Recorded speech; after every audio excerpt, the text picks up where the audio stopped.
Fala meu amigo, minha amiga advogada, neste vídeo nós falamos sobre direito civil com foco no direito de família e sucessões, com a visão de um advogado que atua em um grande escritório e ele compartilha os bastidores de como os grandes escritórios criam estas áreas e principalmente como eles se relacionam com os clientes, quais são as recomendações, mas principalmente quais são os problemas. Será que são os mesmos escritórios menores que estão iniciando? Vários insights foram compartilhados, tenho certeza que você vai tirar boas ideias aí para a sua advocacia. Lembrando a você que este é apenas o corte de um podcast que nós gravamos semanalmente aqui na Freemind, sempre falando sobre áreas do direito, oportunidades na advocacia, como captar clientes e, obviamente, marketing jurídico. E nesse episódio nós tivemos a presença do Marcelo Birger, ele é sócio de um escritório com mais de 60 advogados e ele compartilha alguns detalhes super legal, não só da sua área de atuação, que ele é professor de Direito Civil na Unicuritiba há mais de 5 anos, mas diversos outros insights, então está repleto de ideias e de boas práticas para você efetivamente executar no seu escritório.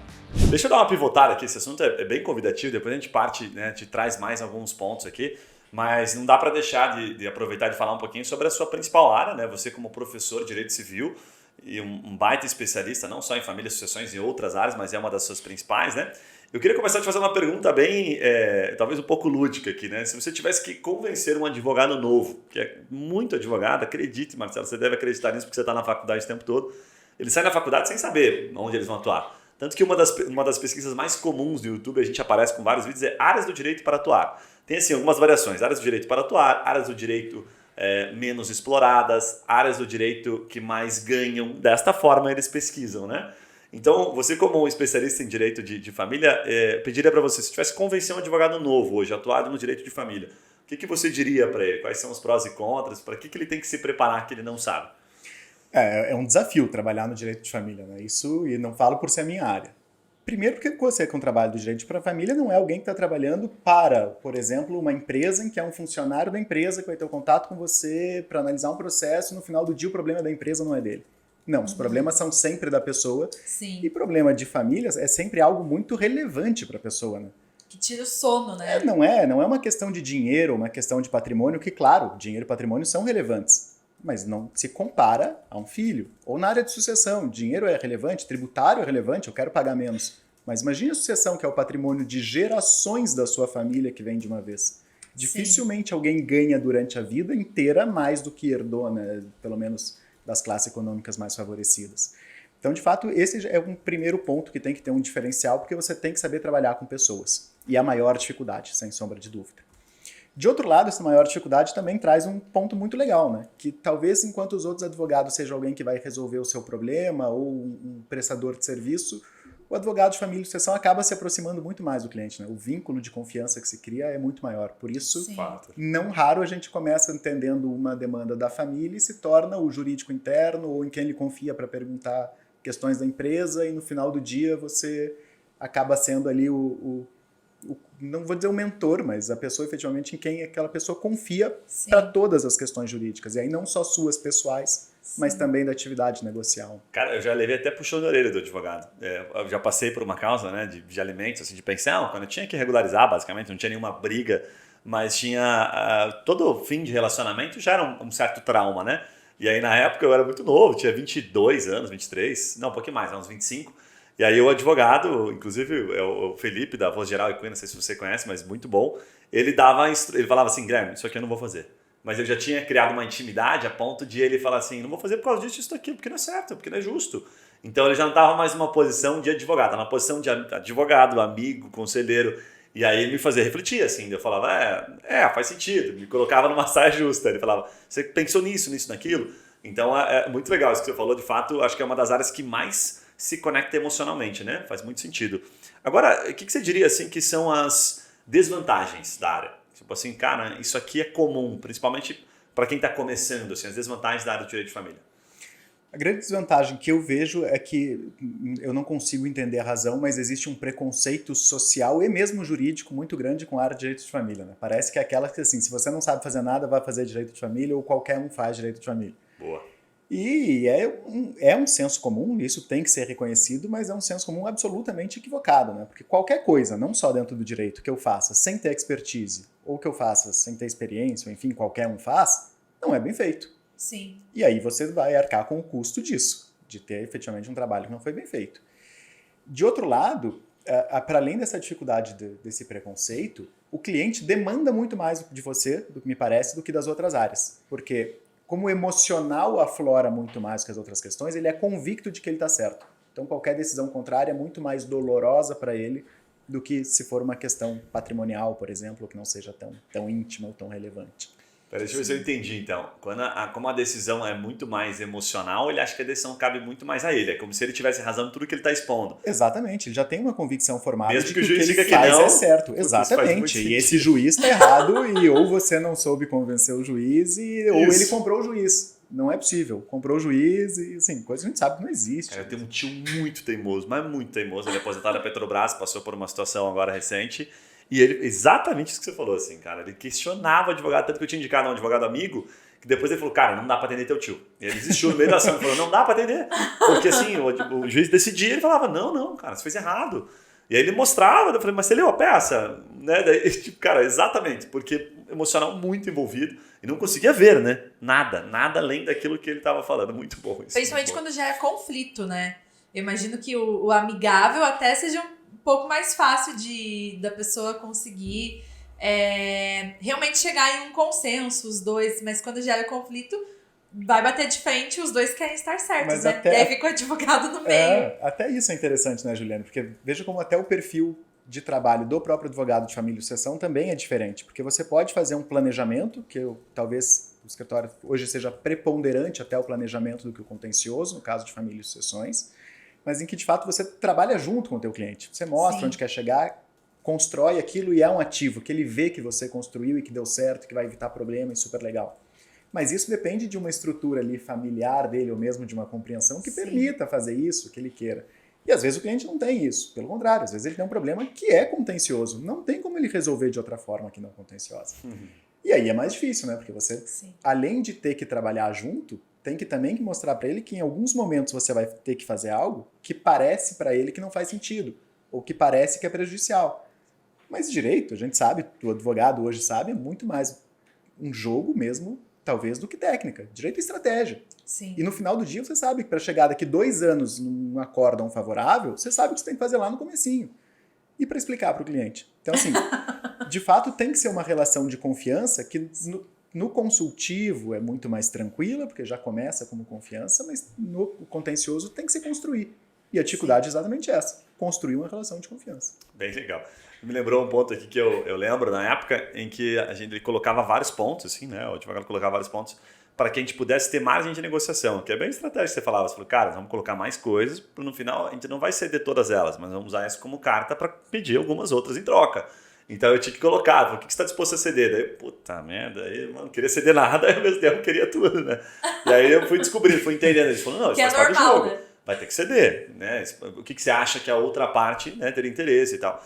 Então eu começava esse jogo que é super legal. Agora, como esse assunto é muito convidativo, o que eu queria pedir para ti? Assim, se você tentasse, se conseguisse ajudar aqui, principalmente os advogados mais novos, ou aqueles que se identificam de alguma forma, né, mas ainda tem até um pouco do que você falou, que eu concordo 100% assim embaixo. O mercado tem advogado de família é o advogado que não sabe fazer nada e foi lá advogar, né? O que você diria que é assim, o feijão com arroz e a bala de prata assim, no mercado de família? Eu diria assim que tem hoje, tentando antecipar um pouquinho que você é especialista em sucessões, a gente pega sucessões com patrimônio bastante expressivo, talvez seja essa a bala de prata, mas me corrija se eu estiver errado. Para o escritório, para o advogado que está tentando entender, tipo, você entra no mercado pelo divórcio extrajudicial e sai numa holding, ou se consolida numa holding, numa sucessão, como é que ele se divide do ponto de vista financeiro, o mercado de família? Não sei se ficou complexa a minha pergunta, mas olhando para o lado financeiro, tá?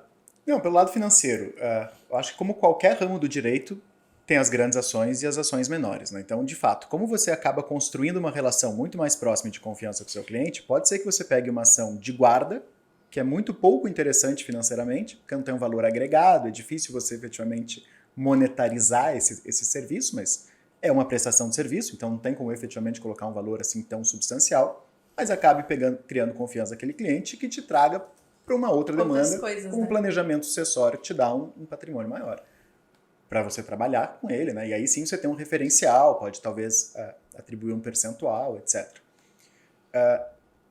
A questão é porque você também não pode simplesmente dizer essa ação é melhor ou é pior porque tem muito patrimônio ou menos patrimônio. Porque às vezes a ação com nenhum patrimônio te demanda um número de horas e um trabalho diário ali, de um litígio muito grande, de 2 pais brigando por um filho, e que você tem que estar pessoalmente presente o tempo todo.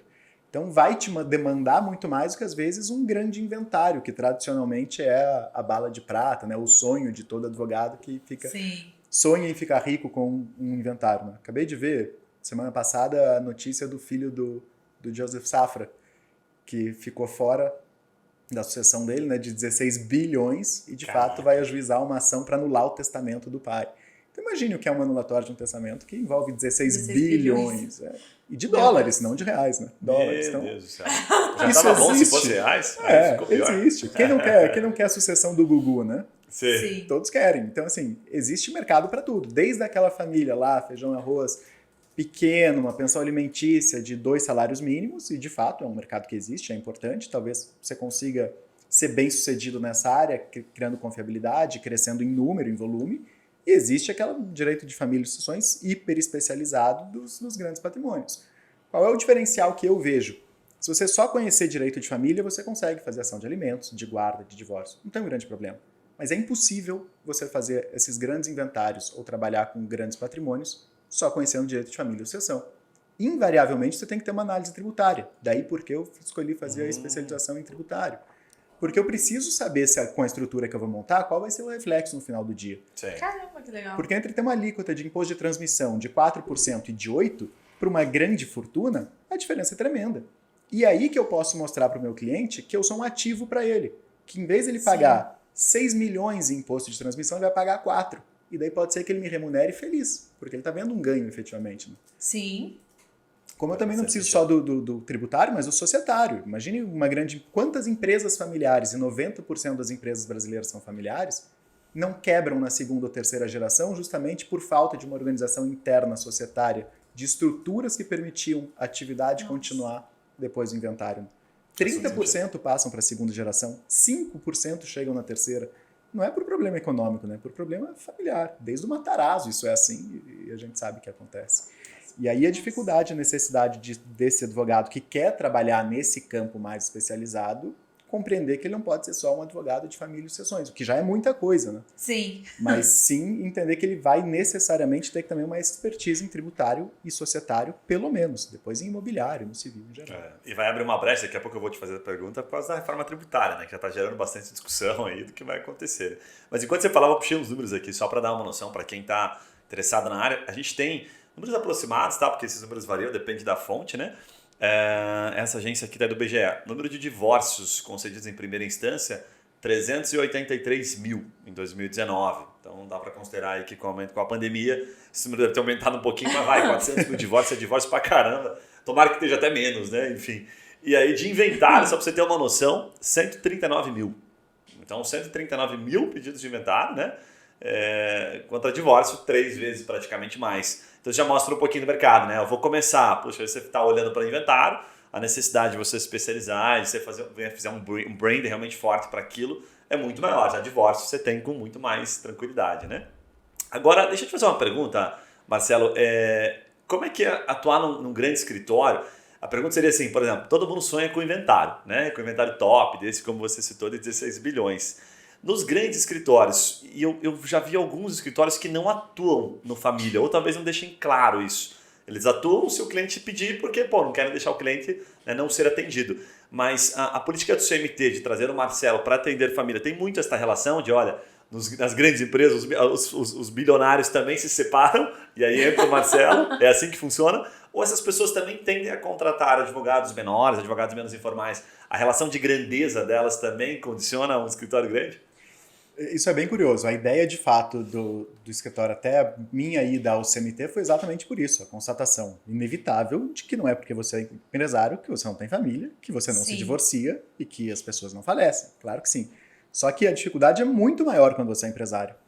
Porque se você é profissional liberal, se você é médico e se divorciou, tudo bem, você continua sendo médico, sua atividade é a mesma, não sofreu nenhum desgaste com isso. Se você é advogado, mesma coisa. Se você é empresário e a empresa é comum, como você liquida uma sociedade no meio da atividade tirando 50% do patrimônio dela. É impossível. Se você tirar 10%, você já deixa ela sem capital de giro e a atividade acaba. Sim. Então a perspectiva, efetivamente, é levar essa prestação de serviço para dentro dessas empresas, envolvendo família e sucessões, para preservar a atividade, que no final do dia é a galinha de ovos de ouro da família. Né? Prejudica todo mundo acabar com a atividade. E aí essa intersecção... Tem uma história muito legal, desculpa te cortar, mas porque é bem interessante, porque você está falando de algo que é um problema que a maioria dos escritórios, dos empreendedores que começam, até negócios que ficam muito grandes, eles esquecem desse detalhe lá na frente. Exatamente. Então, muitos fundos hoje têm recusado investir em casais, né? Falar, é casal, cada um tem 50, estamos fora. Não entramos no negócio, justamente por isso. Então, é muito aconselhável, né? Eu demorei muito para explicar para minha esposa hoje que eu tinha que casar com separação total de bens, que nós tínhamos que compor uma holding, porque ela não entendia isso. Eu falava, cara, a empresa não vai ter sustentação com você, sabe, sendo sócia ou vinculada, nem sendo sócia, sendo vinculada às minhas cotas. Já vai me complicar bastante. E é um tabu, né? É um tabu principalmente pela falta de conhecimento, né? É difícil você explicar mesmo para as pessoas que só não acho que são falta afetas. amor, né? Não é que... Ou assim, por que você quer construir... exatamente. Quer construir uma vida a dois, mas sem ter o financeiro a dois, né? Só o lado que te interessa. Ficar rico sozinho. Aí os meus pais eram assim, né? Poxa vida, é bem isso aí, Mas dá Marcelo. pra fazer planejamento para isso também e resolver os dois problemas. Dá. Não, foi difícil. Mas, Marcelo, deixa eu te falar. Em comum, assim, eu vejo nos grandes escritórios, inclusive nos grandes escritórios, terem essa participação, né, do direito de família ativo por uma questão óbvia de valores, certo? E aí a gente fica, não, mas não vale a pena porque as causas são muito pequenas. No CMT, vocês tratam isso apenas para negócios que já estão dentro ou para negócios externos também? Assim, o CMT chega a fazer, por exemplo, políticas para trazer divórcios, inventários, vem como um produto único, assim, um produto principal e aí também se distribui interno ou não? É só o que está interno? Não, a ideia do escritório como um todo é efetivamente ser um ativo para o cliente. Então, o que a gente puder levar para ele que contribua, a gente vai apresentar. Então, não é que seja um pacote fechado ou algo assim, mas se a gente está fazendo um trabalho tributário e no meio de uma reunião a pessoa, enfim, deixa escapar ou comenta que tem alguma dificuldade nessa área, ou tem a dúvida, ou surge uma brecha, talvez ele não esteja vendo um risco, a gente apresenta e aí sim é tanto interno quanto externo nessa ideia de mercado. E também a gente não tem, embora seja um escritório de direito principalmente comercial e tributário, e que tem um viés muito empresarial, também não é restrito a isso. A área de família e sucessões também atende muitas pessoas físicas e pessoas de outro mercado, o agronegócio principalmente, né, que é muito familiar e muito pessoa física, e mesmo as pessoas, as ações menores em valor patrimonial, não tem qualquer restrição quanto a isso, pelo contrário. Todo cliente é um cliente e sem distinções. A ideia realmente é ser abrangente nesse ponto e prestar esse serviço para todo mundo, da melhor maneira. Bem legal. Você viu, Ju, que o resumo é o seguinte, mesmo você sendo rico, você também vai ter pepino no divórcio. Não é só o pobre que fica com pepino, não. O pobre divide o sofá, divide a geladeira. O rico tem mais problema do que o pobre. Você vê um negócio que o rico tem mais problema do que o pobre no divórcio. Então, exatamente. Entendeu a diferença?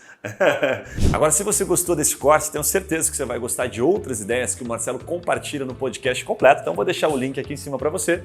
E nesse momento, eu peço para que você deixe o seu comentário, a sua crítica, a sua sugestão, a sua ideia, a sua pergunta, porque tudo isso nos ajuda a saber que o conteúdo está sendo útil, está sendo relevante para você. Vou te recomendar 2 vídeos que estão fazendo bastante sucesso aqui. O primeiro deles, a gente fala sobre estratégias pouco conhecidas no marketing jurídico, que são chamadas de Growth Marketing. E o segundo é sobre Instagram para advogados. Afinal, como bombar, como fazer o seu Instagram ter relevância, gerar mais seguidores. Eu conto alguns detalhes aqui nesse vídeo, tenho certeza que vai gerar bons insights para você. Um abraço e a gente se vê nos próximos vídeos. Até lá!